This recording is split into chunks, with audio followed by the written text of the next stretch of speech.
Gracias, presidente. Muy buen día. José Sobrevilla, IMX Noticias y Noreste.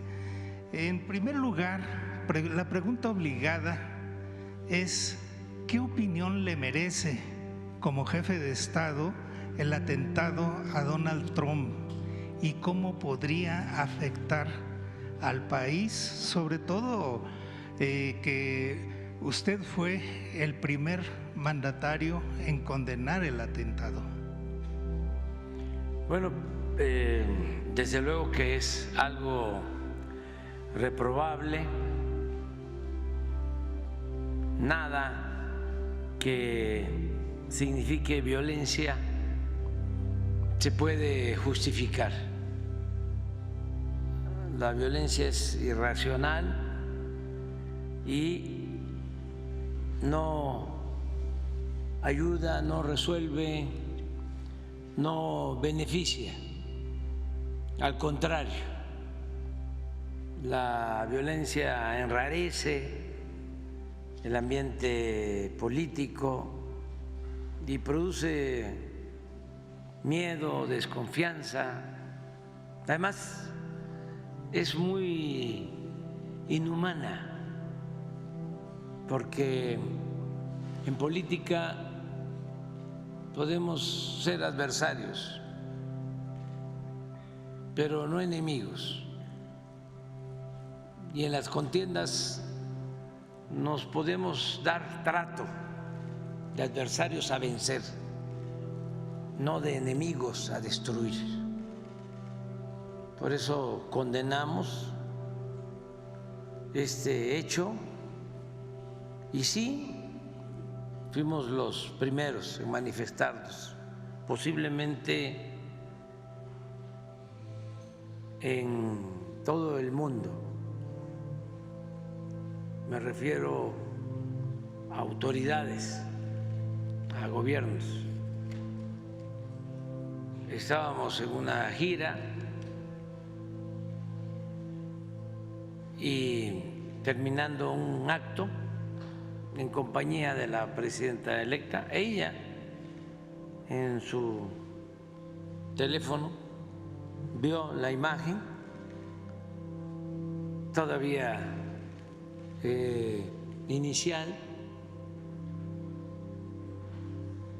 y ya buscamos más, eran los primeros minutos y ya vimos de que había pánico y me tocó ver,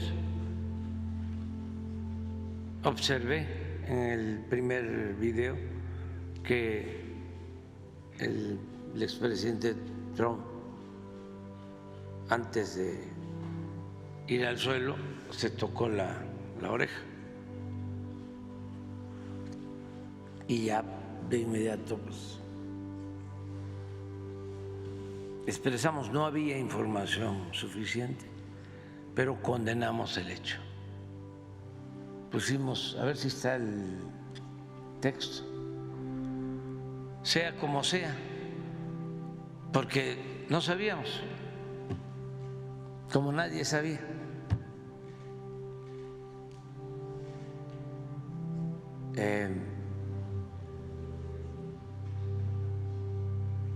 Reprobamos este atentado. Afortunadamente, pues no asesinaron al presidente, al expresidente Trump, sí a otra persona y también al tirador. Todo muy lamentable.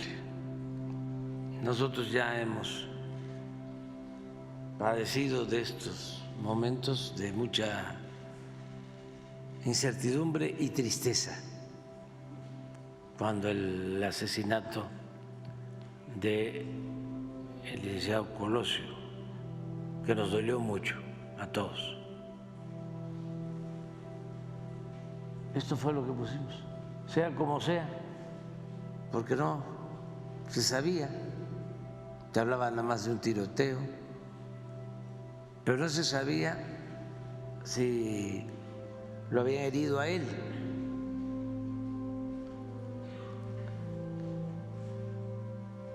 A mí me llamó la atención ese momento de que antes de ir al suelo se tocó la oreja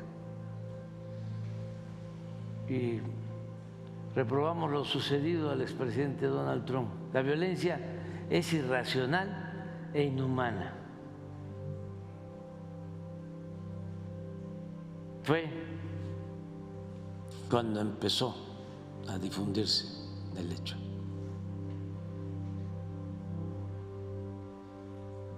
Y eso es lo que pensamos, que no debe de haber violencia en las contiendas, que tienen que ser los ciudadanos los que de manera libre, en paz, decidan quién debe de gobernarlos. ¿Esto podría repercutir en algo en nuestro país, presidente? No, afortunadamente no se asesinó al presidente, al expresidente Trump. Eso a lo mejor sí nos hubiese afectado, hubiese generado mucha incertidumbre en Estados Unidos y en el mundo. Pues es algo aterrador y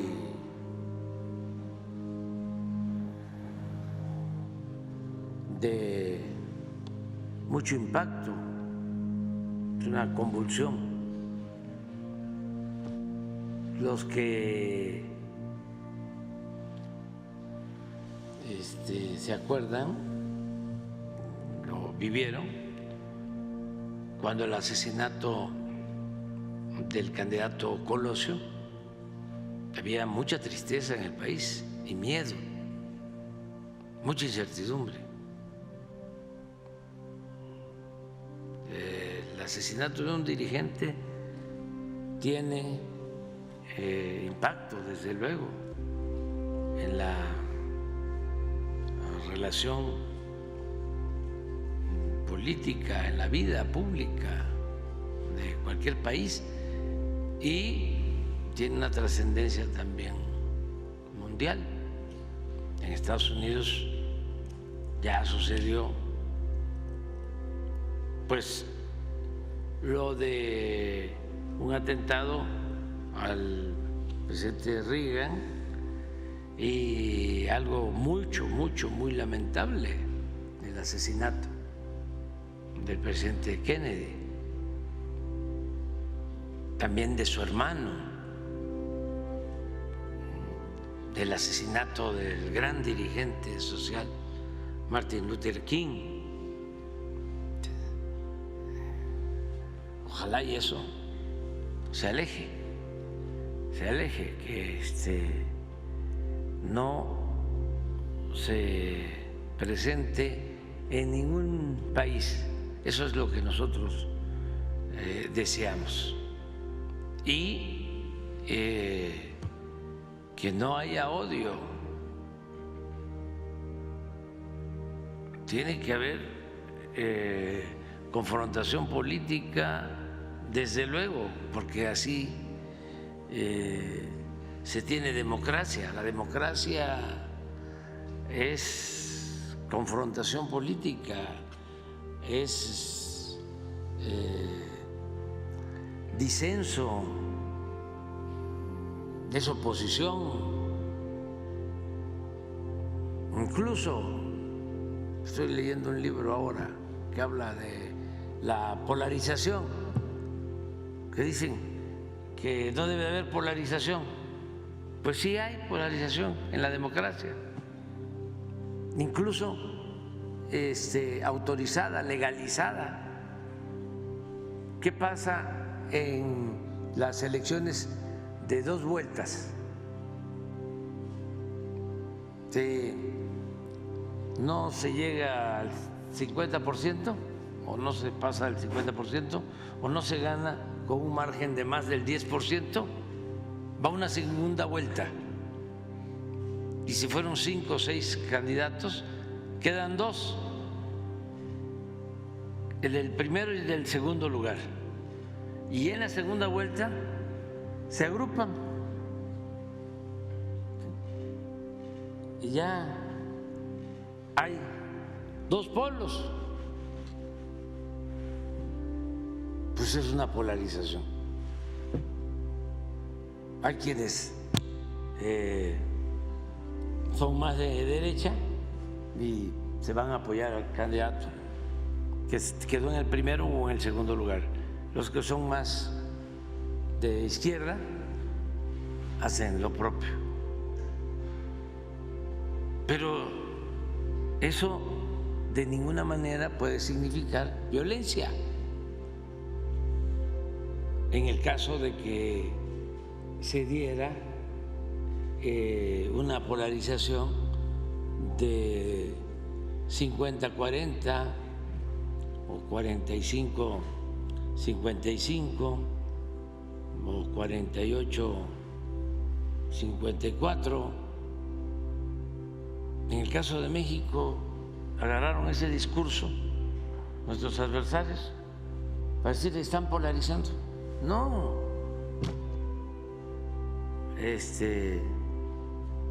fue pues propaganda, porque no hubo polarización en las elecciones. ¿Cómo va a haber polarización si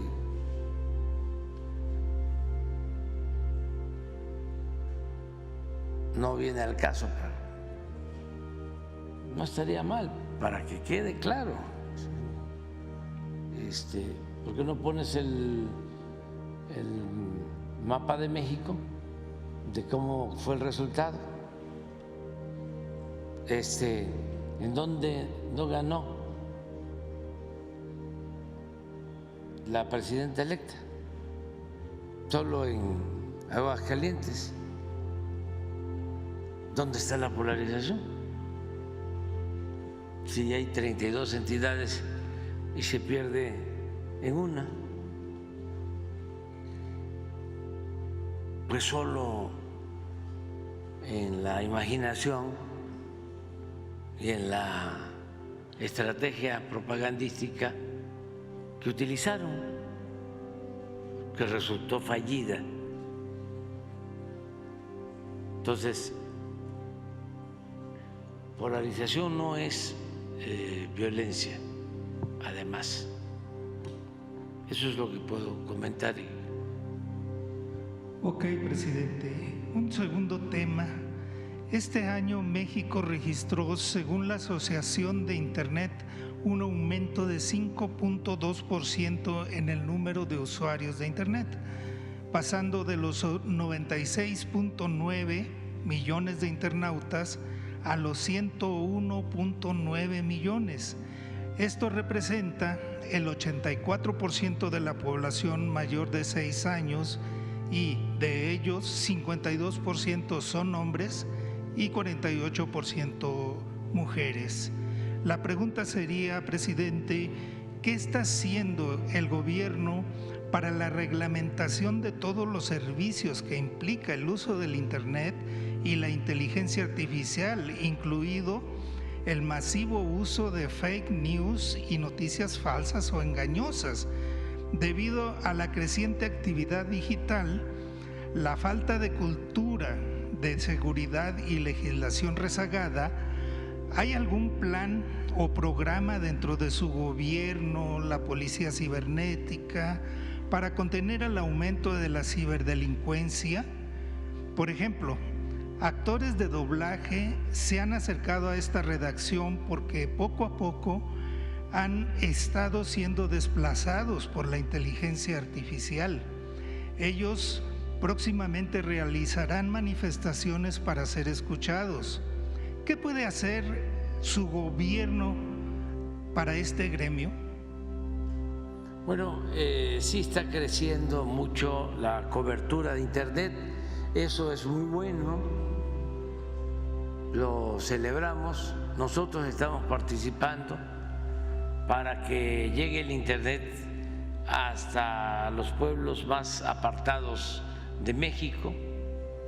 Estamos construyendo muchísimas antenas, se está, como se le conoce, se está alumbrando el país con Internet, con fibra óptica para Internet. Aquí ya se informó que queremos terminar el gobierno con 94% de la cobertura en cuanto a población, no así en territorio, que es distinto, porque hay regiones de México en donde no se tiene señal, pero sí el 94% de los habitantes del país van a tener en septiembre posibilidad de comunicarse con Internet. No solo con el Internet que está impulsando la empresa Altán, que ya es mayoritariamente del Estado mexicano.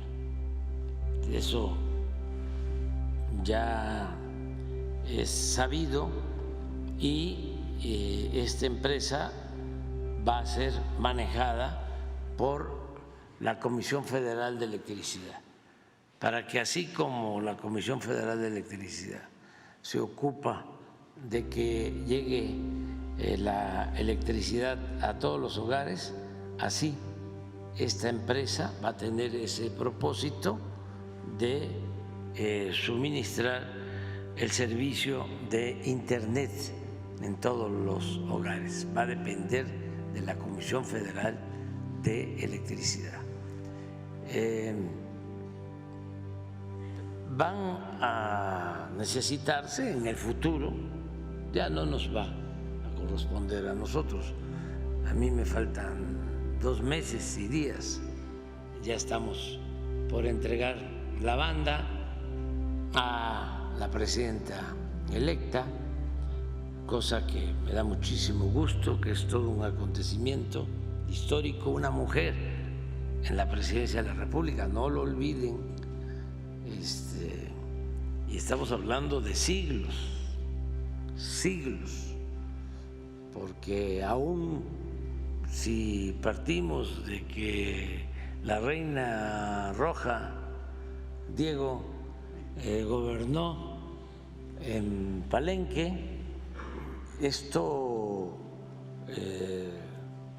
pudo haber sucedido en el siglo VII, ¿no? Hace 14 siglos, ¿sí? Que es el trato que tenemos de una mujer gobernante en la época prehispánica. También en Campeche, en Esla, ¿sí? Pero es la misma época, el mismo periodo, ¿no? Es 7, 8, ¿no? De nuestra era, siglo 7, 8. Estamos hablando como de 14 siglos, 1400 años sin una mujer gobernando. Entonces, es historia, nos tocó vivirlo y vamos a vivir para contarlo. Entonces, ya me falta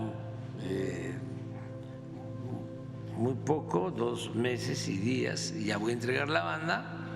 Y la presidenta electa pues tiene mucho conocimiento, tiene doctorado en ingeniería, entonces ella va a hacerse cargo de que funcione bien todo el sistema de comunicación, el Internet en especial, y que pueda analizarse la posibilidad, si es viable, que se regule sin que esto signifique limitar de ninguna forma las libertades.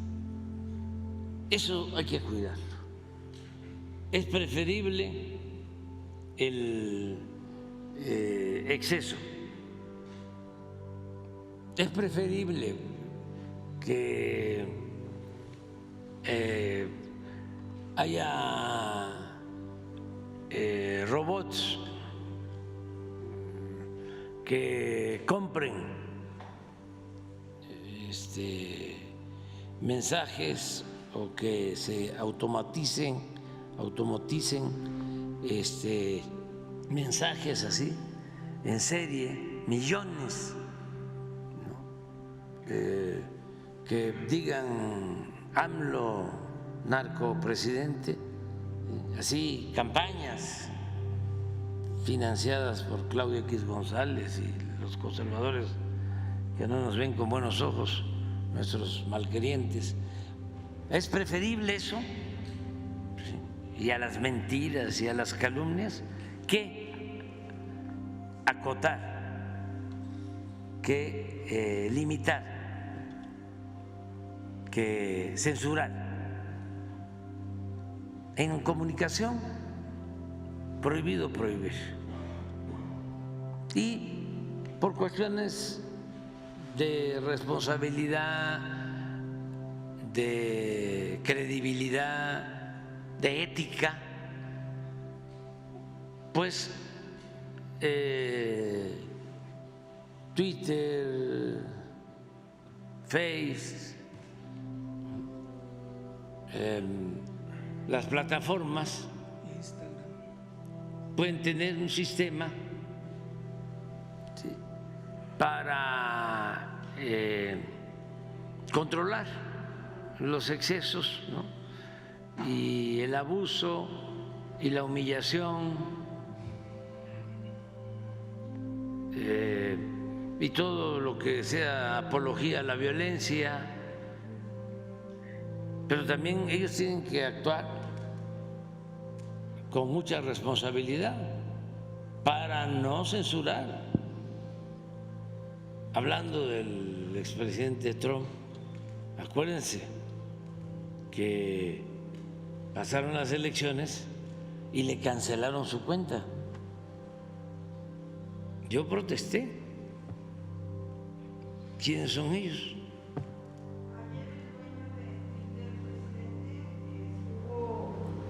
Reprobando lo publicado por el New York Times, que dijo el New York Times que Donald Trump había fallado ayer después del atentado.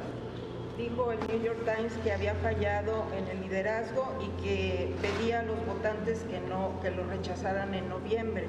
Entonces, Elon Musk dijo: son seres humanos verdaderamente insensibles y despreciables, ni una pizca de empatía, y pidió que se comunicara a la gente a través de Twitter, que fuera, lo dijo textual aquí en su cuenta de Twitter, es la voz del pueblo en redes sociales. Sí, pero ¿a quién cuestionó? New York Times ayer publicó una editorial de toda una plana nombrando a Donald Trump que había fallado en la prueba de liderazgo y traicionó a América. Los votantes deben rechazarlo en noviembre. Publicó toda una página. Pues sí, tomando partido, pues. Sí. Dice Elon Musk que vayamos a las redes sociales porque es la voz del pueblo. Sí, pero bueno, es la libertad lo que se tiene que garantizar, pero sí, hacia adelante tiene que buscarse un mecanismo que no signifique censura,